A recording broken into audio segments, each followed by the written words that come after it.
Welcome to the iSpring webinar series, where every week we talk about e-learning trends, share iSpring tips and tricks, and cover clients' cases. So, today's session is dedicated to optimizing learning in healthcare. Our expert will talk about innovations in instructional design for enhanced customer care. And to do all of that, we've invited Holly Owens, corporate instructional designer at Amazon Pharmacy. Hello, Holly. How are you? Hi, I'm great. How are you?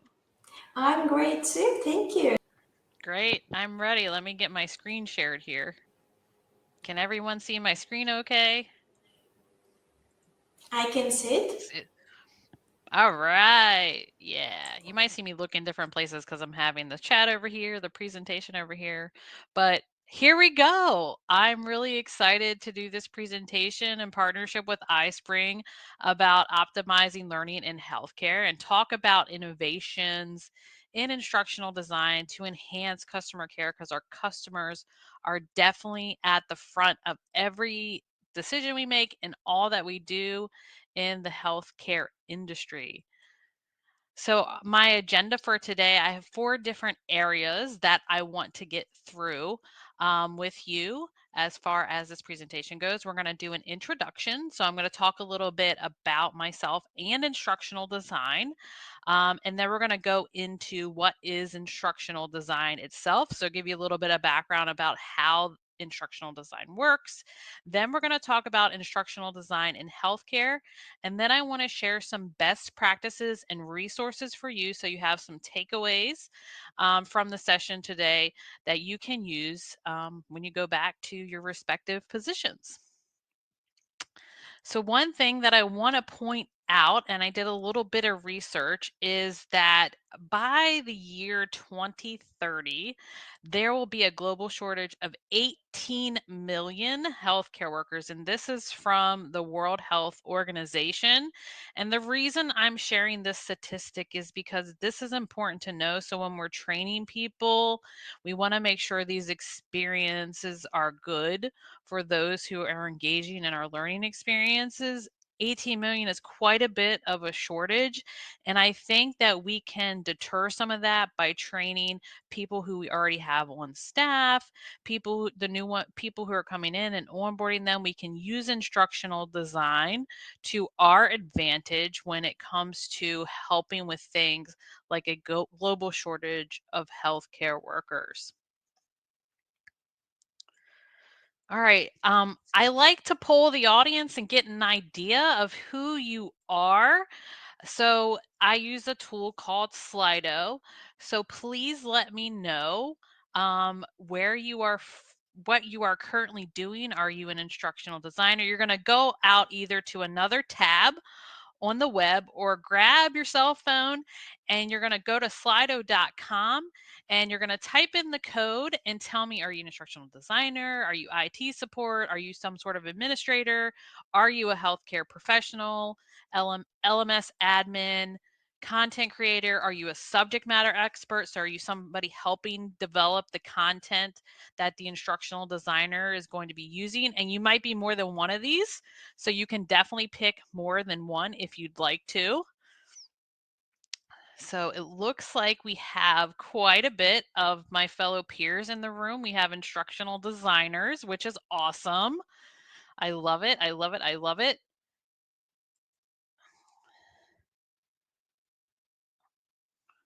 Fantastic. Got some administrators.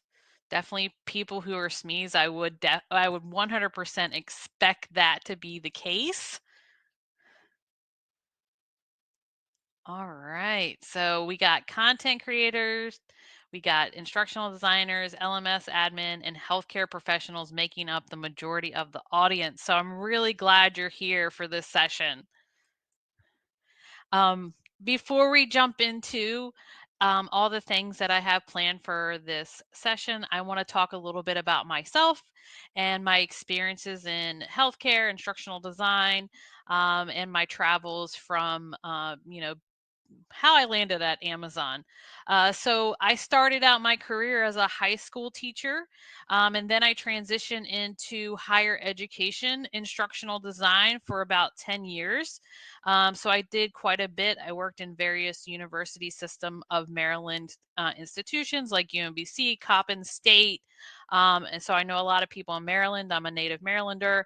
Um, and then I decided about a year ago, I wanted to transition out of higher ed instructional design and jump into the corporate space. I have also worked in the School of Health Sciences through Toro University. So that's where some of my healthcare experience comes from. I'm not a trained healthcare professional, but I have family members and friends who are.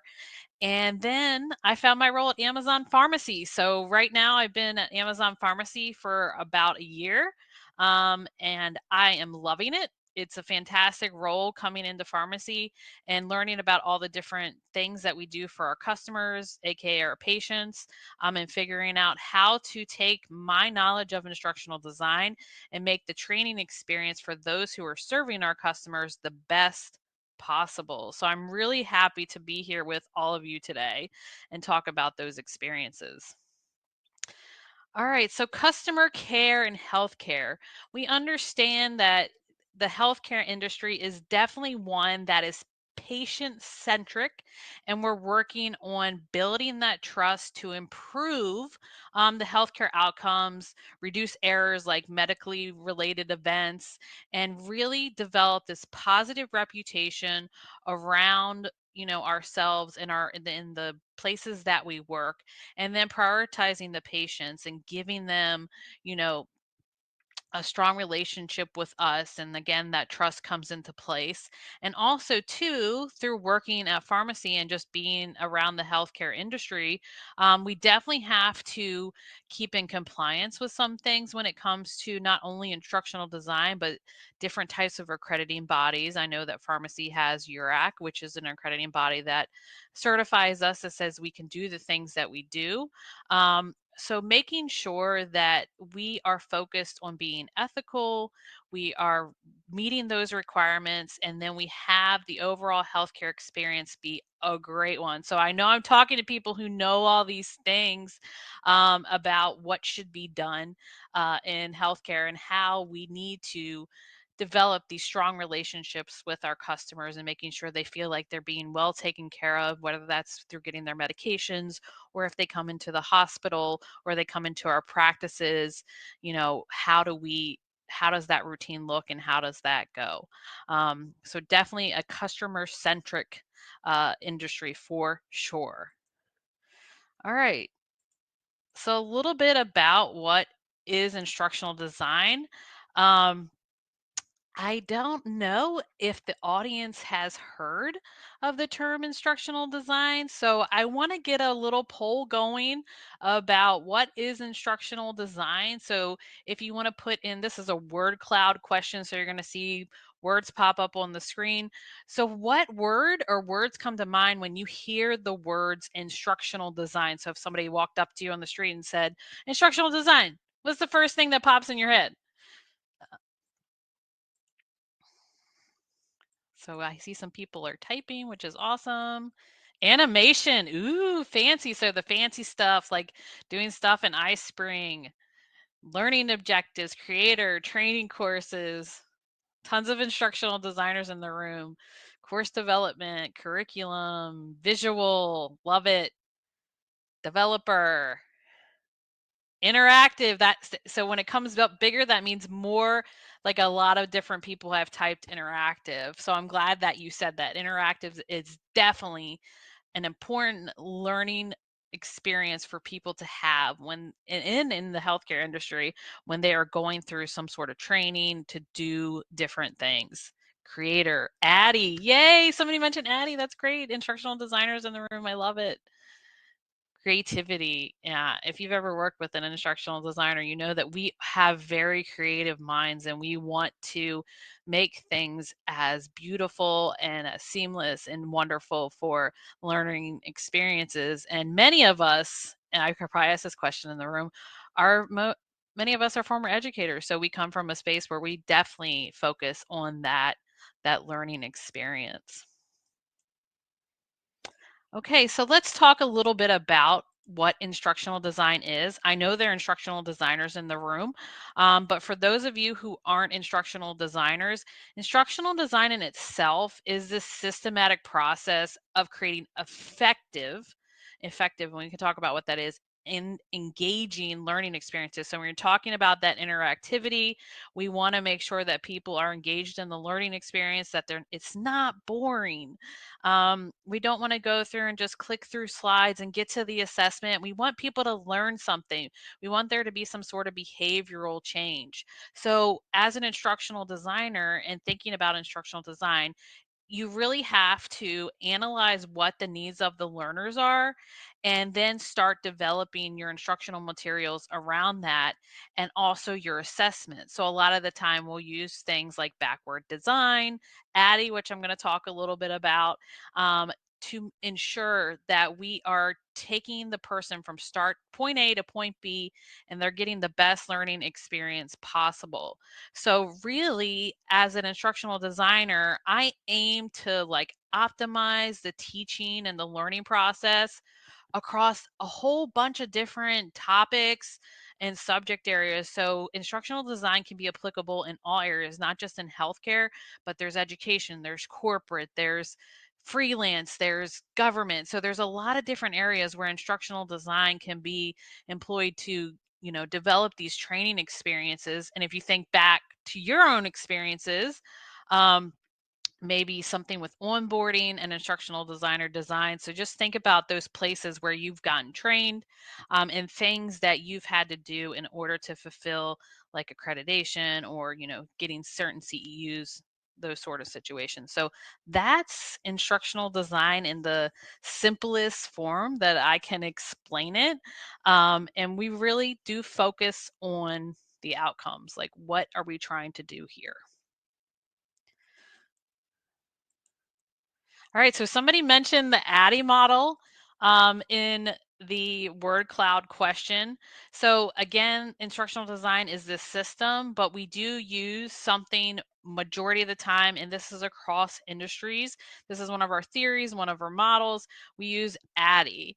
And ADDIE is a model that we use quite frequently when we're developing, especially from start to finish, and a whole learning experience for users. So the first thing that ADDIE is, the A in ADDIE stands for analysis. So that's gathering all the information about the learners, the goals of the training, identifying those needs and the resources, and also the objectives, making sure that they are measurable. So we're analyzing what needs to happen. So what the learners need, and then we're taking that, and then we're designing. So we're jumping into the first D of ADDIE, the design phase. So we're going to come up with a plan for the instructional materials, the content, the assessments, and the delivery methods that we're going to use, based on what we've done in the analysis phase. So if we're going back to that analysis phase, that could look like a survey, or you could be talking to somebody in a certain group, and they just know like learners need to be trained on blank. We're having like a lot of errors here. We want to prevent these types of events. And then you can go into that design phase and figure out what types of delivery methods you want to use based on that analysis. Then we jump into probably my favorite part of instructional design is the development.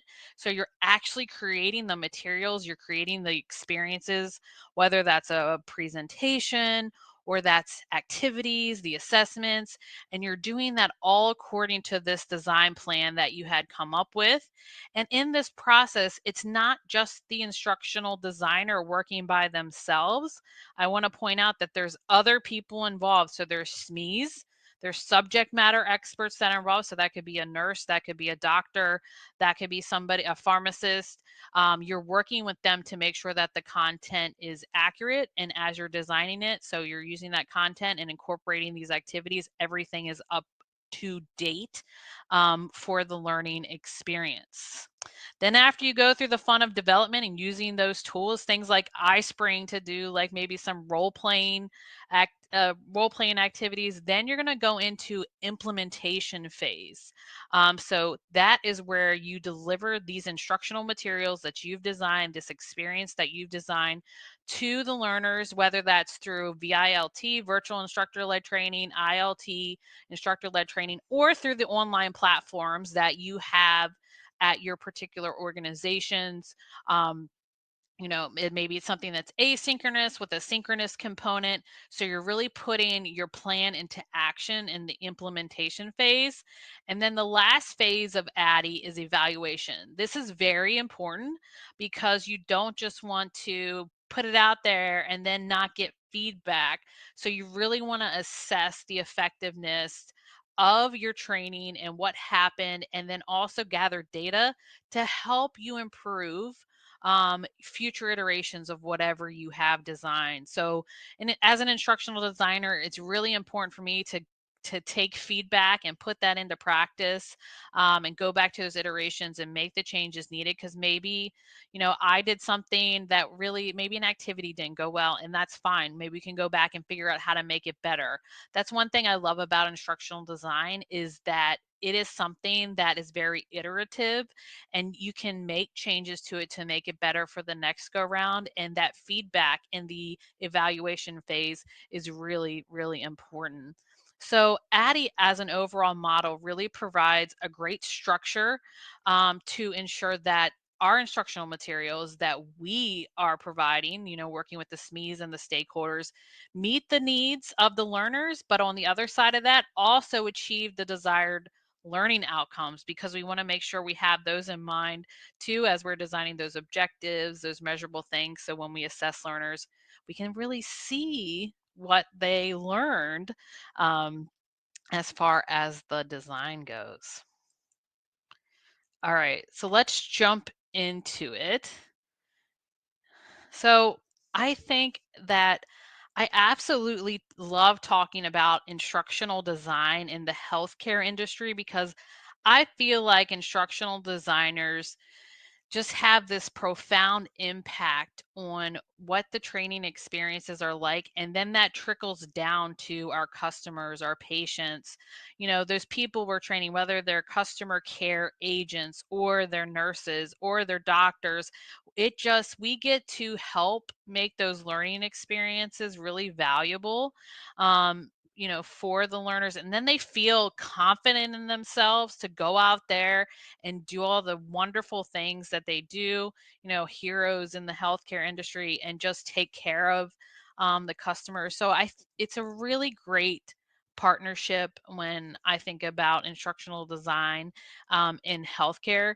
So really, when you're thinking about instructional design in healthcare, if you're designing things very well, you want to make sure that you are making sure and ensuring that healthcare professionals are up to date on any of the latest like techs, any of the latest processes, medical advancement, any evidence-based stuff that has come out through case studies that is like brand new and you're trying to test out.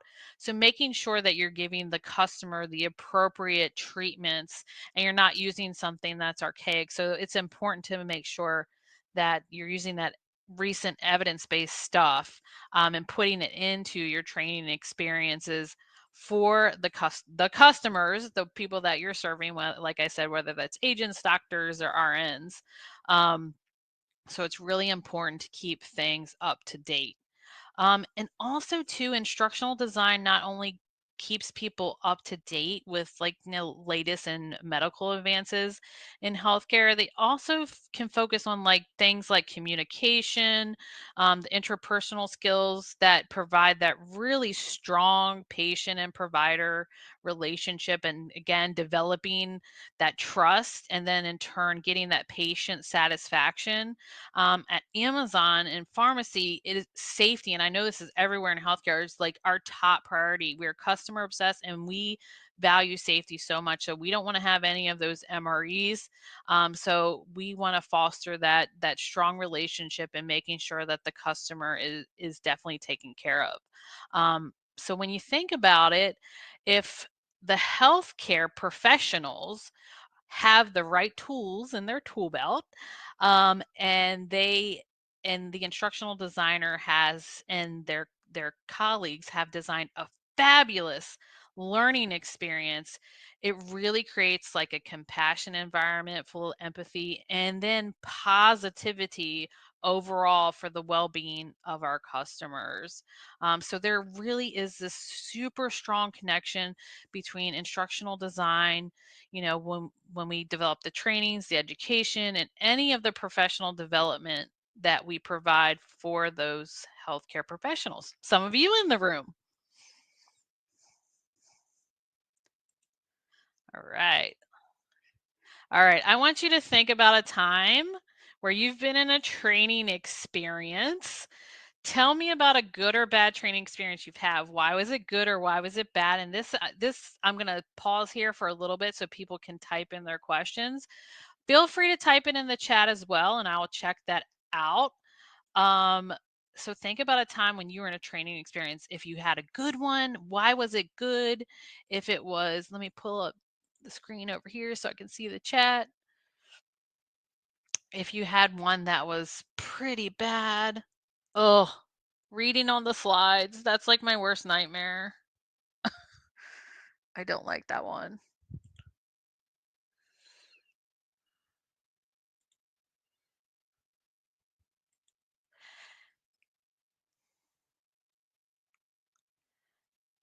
No interaction, experimental, spot checks for comprehension, way to break up, wordy slides. Oh my goodness, 14 hours of training? Oh, I'm so sorry. Good. Trainer was confident in sharing from experience. I love the constructivist approach. I think that's my favorite. Voice slides boring versus simulated calls. Yes. Simulations are really, really good things. Can tell the instructor was passionate, like they really cared about it and they really wanted to get things across. Very detailed and lengthy training, so not breaking things up enough. Boring monotone voice. I had an instructor like that in high school. He would taught high school algebra. I think my video is going a little slow. Let me just turn it on and turn it off again. There we go. And we're back. Now I'm frozen. Yeah, something with the video. Yeah, the video went a little awry.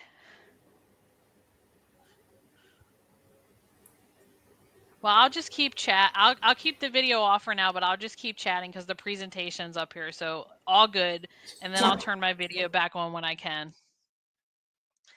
All right. Oh no, I'm glitchy. I'm in a glitchy world. No worries. I will just leave the video off for now. It does that sometimes. I don't know why on this computer, but let's just go ahead. The SME was a talking head. Her presentation was just a long, long string of mini demos without breaks. Oh, you gotta break it up. Well, I hope everyone can hear me okay.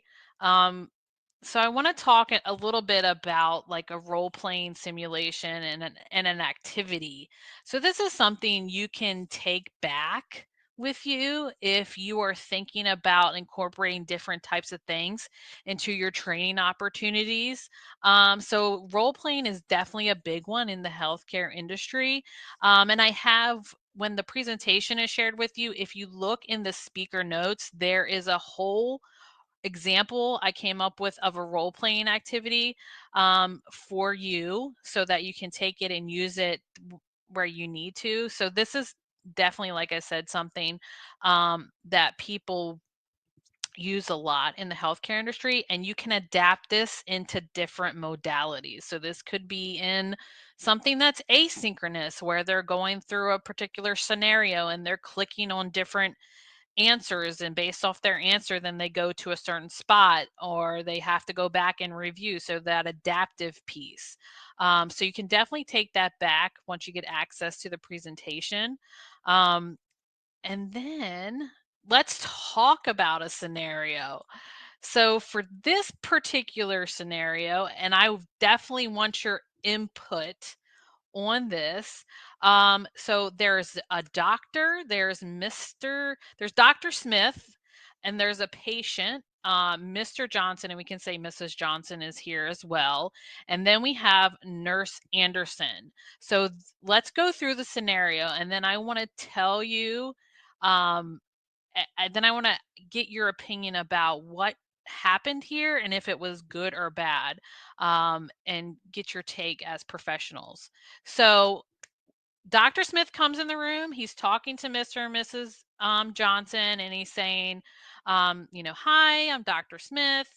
And it looks like, well, Dr. Smith on the screen is a woman here. And then Nurse Anderson's in the room, and then Dr. Smith is asking the patients how they're feeling today. So coming in the room, starting to develop that trust, saying, hi, how are you? So they both state they have some arm pain, and they say it's starting to impact their daily life. So you see that little arm pain, and I just used that because that was what was in the presentation. So Dr. Smith says, I understand. Let's talk about your medical history, what previous treatments you gone through. Nurse Anderson is over there with her nice little iPad, her digital tool, taking notes. And Dr. Smith examines them, and then they're going to talk about some treatment options. Well, Mr. Johnson chimes up and he says, I'm worried about medication side effects, possibly in having to have surgery. Maybe there's something carpal tunnel. You know, I don't know what's going on. I'm not a doctor, but I'm just coming up with different things. Yes, yes, yes, yes.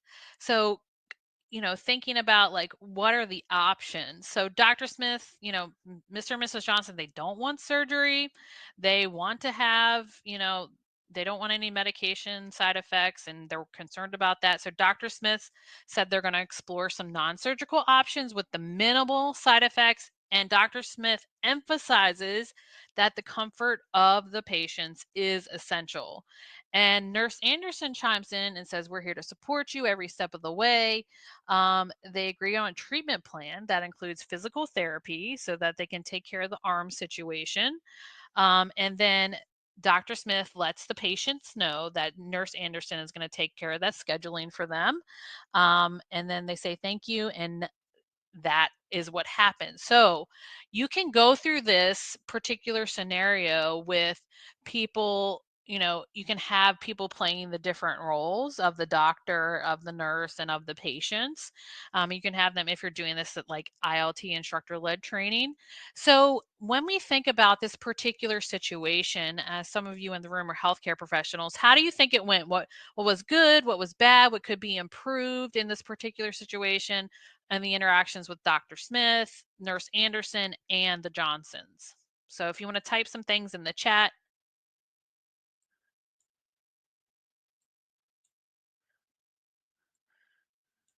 Not specific enough. Okay. Well, I tried to keep it top level too for this but you're right. It's not specific enough. So what medications were they taking? Good. The doctor listened.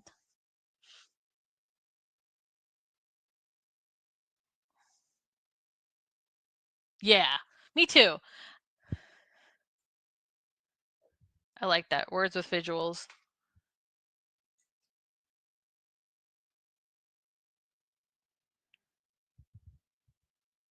Okay. Yep. Doctor followed through, very much attentive and giving next steps. So this is definitely something that's good probably in a virtual VILT. Yeah. Yeah, and you can definitely use iSpring for scenario-based things as well. So you want to make sure, depending upon what you are trying to do, explore the tool and the features of what the methods that you decide on. All right. So let's talk a little bit about, let's go into what this looks like in instructional design. So, oh, it says instructional designer. It should say instructional design. I just love instructional designers.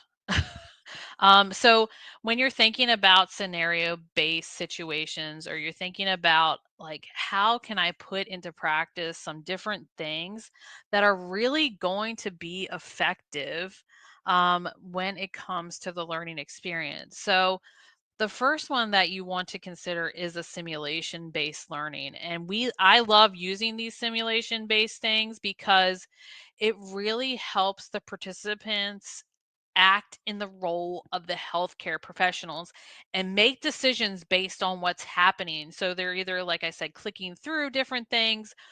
If they're using a particular tool, like those digital systems where you take in the patient information and learning that. So the simulations can cover the various types of scenarios, whether it's something to do with a medical emergency or if it's team-based care. So they can go through the simulation. It's very interactive, and then figure out, what are the appropriate steps, and then get that feedback too. You can also incorporate that feedback if they took a wrong turn, if they didn't necessarily get it fully correct. You can provide that feedback to the learner through the simulations, and they can definitely go back through and review. Then there's also those case studies, which I know a lot of healthcare professionals are very familiar with, that people are doing different things, and they're testing stuff. So creating some healthcare case studies would really help, and base them on real life scenarios and hypothetical situations. Have the participants analyze the cases, you know, like identify diagnosis, identify what the treatment plan should be. And this really is pushing the participants to that top level. Instructional designers in the room, this top level of Bloom's taxonomy, those problem solving and critical thinking skills that healthcare professionals need in order to successfully, treat the patient and figure out what's going on. So case studies are another great tool to use. And when we just did that role playing that you could use in the VILT or the ILT, you can have people take on different roles, and then simulate the different types of situations that are happening. And you can use all of these in combination with each other throughout the various learning experiences. So that role playing is really, again, going to give that real life application piece to the participants and an interactive learning experience. Then finally, task-based learning. So maybe maybe you'll have task-based simulations and having them go through certain tasks, like a nurse performs these tasks in a doctor's office, and they go through and they do a sort of simulation type activity. But then you can also break down the task and have people, administering medication, maybe doing some wound care stuff, maybe doing some maybe you can do some teamwork that's involved with these tasks, and have participants so that they understand the protocol. And it looks like the task-based learning got a different description. I'll have to fix that in the presentation, but really breaking down those tasks into like digestible chunks of information so that you're not overwhelming the participants. Like, they're going to learn this first, they're going to learn this next, and then they feel comfortable again and confident in what they are doing. All right, let's talk a little bit about best practices and some different scenarios that you can use when you're thinking about instructional design in the healthcare industry. And these are things that I use on a daily basis when I'm going through and thinking about, different things that we have to do within pharmacy. So the first one, and we've talked about this is part of ADDIE. So this is the A in ADDIE, that needs assessment. So you really need to go through a best practice and conduct that needs assessment to identify what are those specific learning goals and or the gaps in knowledge or skills that are among the healthcare professionals that you are about to train. So you can tailor the instruction and the content to those unique needs of your learners. So that's really important. And then you need definitely for sure, and this has been a theme throughout this presentation, you need to take that patient-centered approach. So you want to design instructional materials, activities that emphasize that patient-centered care, those principles that are involved in doing that, maybe things that include like how to, do empathy, active listening, decision making. You really want to encourage your trainees to view patients as partners in care. So having this approach will help you do that. And then taking that evidence-based content, I know I saw somewhere in the chat someone's like, it's really hard to keep up to speed with all the changes. It definitely is, but you want to make sure that you have the latest evidence, the guidelines, and best practices that are out there in the healthcare field, so that things that you are sharing and that trainees are going through are the most accurate and they're relevant to what's happening now. And I know things can definitely change on a dime, and I get that, but it's really easy to go into iSpring and change that training to accommodate an update that has been, maybe done by a study or something that's been done on the market that's just a quick change that needs to happen so that future trainees can go in and get that experience, but also the other people who've taken the training can go back and learn what the new workflow is. So this continuous assessment and feedback, like I said, instructional design is a very iterative process, and regular feedback really helps the learner stay on track. So this is when it's coming to from the instructor or from the training the to the learner. So you want to make sure that you provide that feedback, the positive reinforcement. You want to make sure you're encouraging them if they need to go back and review things, and it helps the learner stay on track. And then it also helps, it also helps enhance the effectiveness of the instructional design. So when we're getting that feedback from them, we can go back, make those necessary changes to the training that we need to make sure that the learning experience is the best that it could possibly be for the learner. This is probably my favorite, and I probably should have put this first.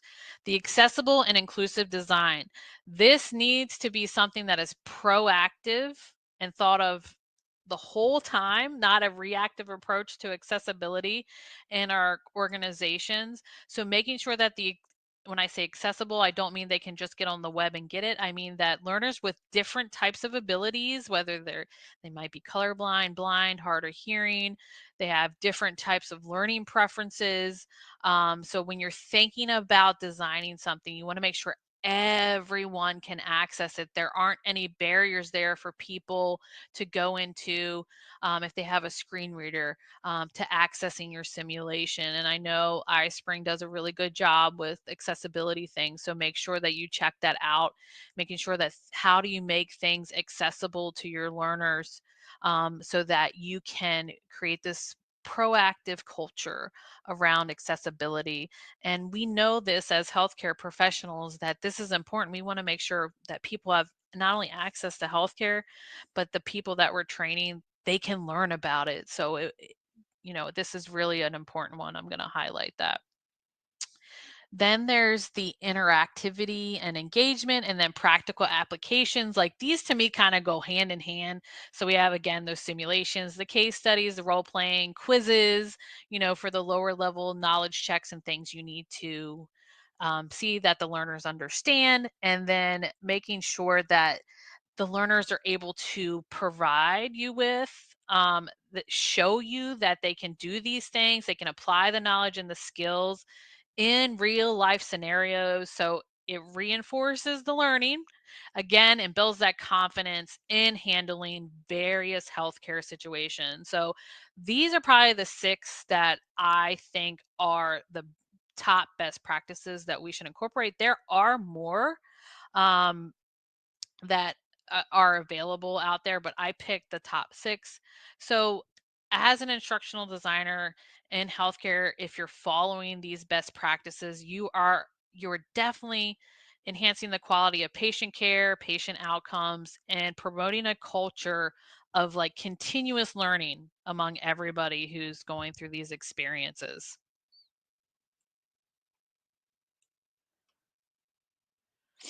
All right, so I have some resources, winding up things here. I have some resources that I want to share, and I did put some books that I researched that are good for instructional designers who are working in the healthcare industry or those in the healthcare industry to read. But as far as things that you should be aware of that could only help um, greater your knowledge of things that are happening across, instructional design and healthcare. There's healthcare associations like the Association for Education, Communications, and Technology, also known as AECT, and this is in the notes of the speaker notes of the presentation. Then there's ATD, which is the Association for Talent Development. They have conferences, they have webinars. iSpring here has tons of different webinars that they put on and helps you with um, networking opportunities so that you can network with other people and see what they're doing, and also figure out like, well, you're doing this, maybe you could share something with me. So maybe doing some of that crowdsourcing. And then of course there are different like healthcare journals and things, and I mentioned the workshops and the webinars. Those are huge for people and relevant, staying relevant in the current topics. There's also, and it's not on the list, but the blogs, like e-learning industry, and they have different things that are surrounding healthcare and people who are working in healthcare. And then finally the books. So there's one called Teaching in the Hospital. I'm going to probably butcher the name, Elizabeth Goffberg, and Instructional Design for Medical Education by David Swanson and Catherine Pugh came highly recommended. Oh, there's another CIPD. Okay, that's going to get added to the list. And of course, there's other resources out there for you to go and follow. One thing I say to people is try not to overwhelm yourself with too many resources at once. I tell others to spend 15, 20 minutes a day, maybe looking where their workshops or webinars, or maybe doing some deep diving into some healthcare professional associations, maybe asking your colleagues, because there's so much out there. It takes a while to kind of sift through and figure out what's going to work best for you. Yeah, the link, it's all in the speaker notes, and I have more than just what's on the screen too. So there's little surprises. All right. I think we're coming up here on the end. So I just want to say thank you before we go into the Q&A session. I really appreciate your attention and attending this webinar. I feel really humbled to share this information with healthcare professionals and other instructional designers in the healthcare industry. So thank you so much. And are we ready for questions? Let me see if my camera's working so I can see, you can see. If it's not, I'm going to keep it off. Oh, I'm Good. back. Yeah. Awesome. Yeah, and we already had some questions in the chat. Let me read the first one from Okay. Linda Brown. Is there a guide for how much interaction, or is that guided by content or the audience? Um, there's not really this is a drawback to instructional design as well. There's not really like there should be 5 interactivities, there should be 6 of this. There's not really a guide. It really does depend on your audience, but I would say as an instructional designer, balance of things are important. So not too much text, not too much of interactivity, not too much overstimulation when it comes to role playing and things. You definitely have to think about that balance of the activities. Thank you. Thank you for covering Hmm. this question. You're wel- Stephanie is asking, do you have a preference in the type of training you develop? Instructional ad, virtual animation, CBTs, etc. Where is the biggest need? I love simulations. I might be biased towards those because of the things that we do in pharmacy that just require customer care agents to be in specific screens and systems. It really helps develop their confidence, but also to do things in a correct manner for the patients.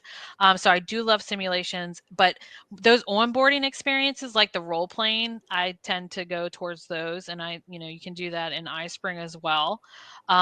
So simulations are probably my favorite.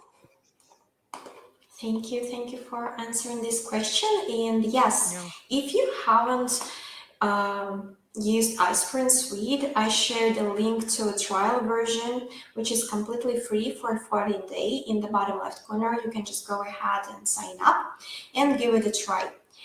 Okay, we also have not a question, but maybe a question. Okay, Caesar says, I would like to hear about trends in the instructional design and Oh, clearnesses. The same, same as okay. Caesar. Y'all, AI, VR, and AR, different things are coming, and healthcare can really grasp onto these things, especially the VR situations where people can be in different locations and come and put the goggles on and be in a hospital room and like working together and doing different things. That is coming down the line and has been for a while. I don't know if anybody here has used them. I haven't developed them because I don't have access to the systems to develop them, but I absolutely love seeing that. Oh, Chloe develops them. Okay.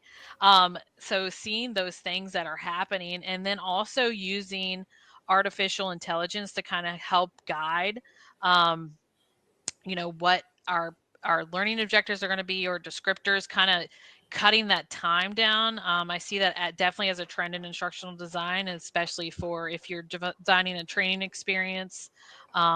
You want to make sure that you get the specifics correct, but I use chat gpt a lot to get some descriptions, and I of course go through it because it's not accurate all the time. And then ar overlay. I can't wait to see what's happening in these spaces. Thank you for answering this question. You're And we welcome. have one more in the chat from Laura. What outside certifications would you suggest for a former teacher who is now in the field? My company is very supportive of certifications. Yeah. ATD has an industry standard certification, and there are a couple different, depending on what field you're in, for instructional design. Um, Robin Sargent runs the Idle Courses Academy, and Luke Hobson runs an instructional design institute. So Idle Courses is more of the corporate track, and she does tons of certifications, and Luke's is more of the education type track. So depending upon what you're looking for, but the ATD is across. So that certification is something that you can get either through your local chapter or through the big ATD group. Awesome, thank you. Okay, while we are waiting for other questions in the chat, I also want Yeah, to Tim Slade. share. Tim Slade. Yeah, I love Tim Slade. Yeah. Okay, I also wanted to share quickly a guide with you, a free guide on how to implement online training in healthcare industry, because at the beginning we had a question and I saw that we have many LMS admins as well here. So I'm going to share it in the bottom left corner. This is completely free. You can just go ahead and sign up. I hope this helps you. And also, it looks like one more question here in the chat. Stephanie is asking which instructional design tool prioritize and how to go about learning them if it's outside of your current job responsibilities. Yeah, I would say that it depends on, you need to look at your company's overall goals or your training goals to figure out what kind of tools you need to use or what you need to learn.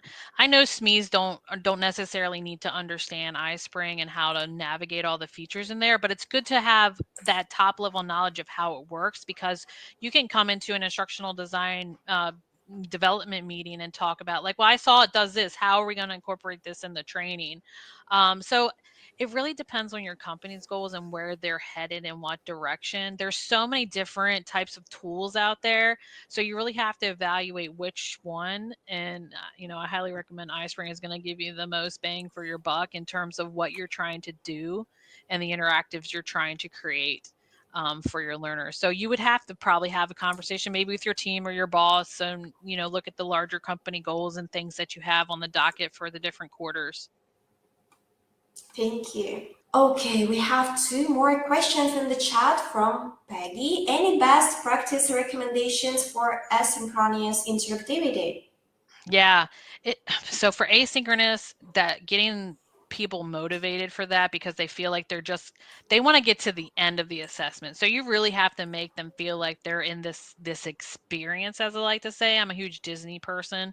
So Disney does a lot of experiences, and making them feel like they're getting something from it. So best recommendations are limit the amount of text, give enough text so that they understand the concepts, and then have those interactive simulations, playing again, that balance built throughout, and make them short. So that micro learning situation, because people aren't going to want to sit through, somebody said they sat through 14 hours of military training.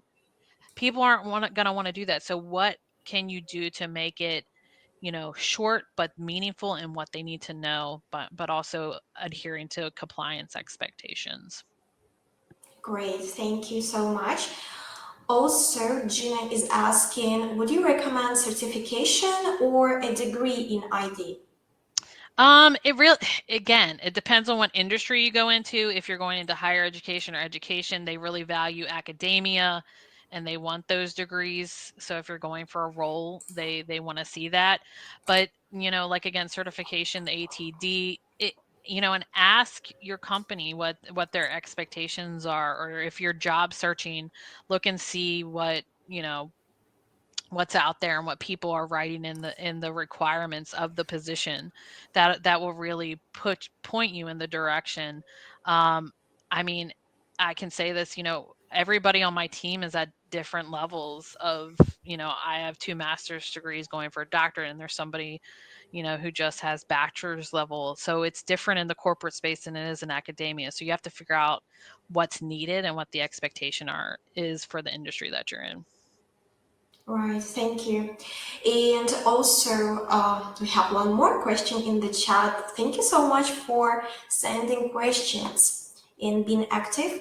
So, Cleona is asking, what do you do in terms of gathering feedback and reiteration if you feel that learners are losing motivation halfway through a module? You know what? I like to actually go to the learners and talk to them about what's happening. So if I can get access to doing some like short focus groups, I think that if you have that opportunity, you should go talk to the learners themselves, because we're making the assumption that we know as instructional designers and healthcare professionals what needs to be done and this is it. But the learners may have something else in mind, just like when a big company puts out a new update in software, like when everybody freaks out if iPhone does this update and everything's everywhere. You really want to go and talk to the learners and get access to them, so it's coming straight to you from them, about what's happening here. So I would say that's the best direction to go. Amazing advice. Thank you so much, Holly. You're welcome. Welcome. Okay, if you have any other questions, this is the right time to send them in the chat. We have 5 more minutes here, and while we are waiting for our questions, I'm going to share with you some links. So the first link, this is LinkedIn of Holly. So go ahead and join Holly on LinkedIn, and also I share the link to her website. Yeah, so the podcast, we have a lot of different people come on. They're not just ed tech stuff. We have instructional designers, different companies, and iSpring's coming on. So I can't wait for that episode. That's coming up Yeah, soon. And yeah, yeah. right. Okay, it looks like no questions. And thank you so much, everyone, for your comments, for your questions, for being so active. And it looks like we can wrap up, right? So see you at our upcoming webinars. Thank you so much, Holly. Bye.